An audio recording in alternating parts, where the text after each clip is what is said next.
adlı kitap taýýarlar. Berkat Ödew Dinçaş Merkezi'nin 9-njy gatynda Ready Store adlı kitap dükkanı açyldy. Tanışyp bolalım.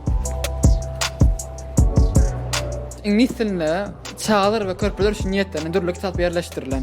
Türkmen edebiýatynyň şahylarymyzyň hem-de dürli ýazyjylarymyzyň ýazan kitaplar yerleşdirilen. Daşeýrut dillerine esasen hem rus we ingliz dillerine ýazylan, adamlar kämilleşdiriji we başlaryna ýetmek üçin dürli sırlary düşündirýän dürli kitaplar yerleşdirilen.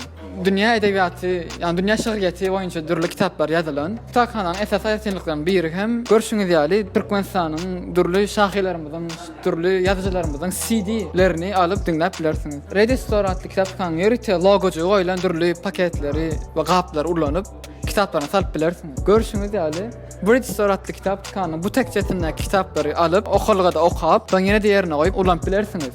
Senlik kitaba kelip ýerine başga kitap, ýani kitap alsaç etip bilersiňiz. Kitap dükkanı Berkat Ödew Dinçaş Merkezi'nin 2-nji gatynda kitap nokodyny yerleşdirdi. Siz öz islenlik kitabınızı akelip bu tekçeň içine goýup, içindäki islenlik kitaba alyp alsaç etip bilersiňiz. Bu hereket Türkmenistanyň ilkinji book crossing alyp geçer, ýani Türkmenistanyň ilkinji nokot. Siz öz halan kitaplarınızı senin alyp bilersiňiz. Ýani okap bolanňyzdan soňra gaýtaryp bermeli diýilen zat bar. Eger de siň paýlaşmak ýa-da çalışmak isleň kitaplarınız bar bolan ýagdaýynda kitap okumadan getirip bilersiňiz. Rahat Kafe adly kafeň ýarına ýerleşýär.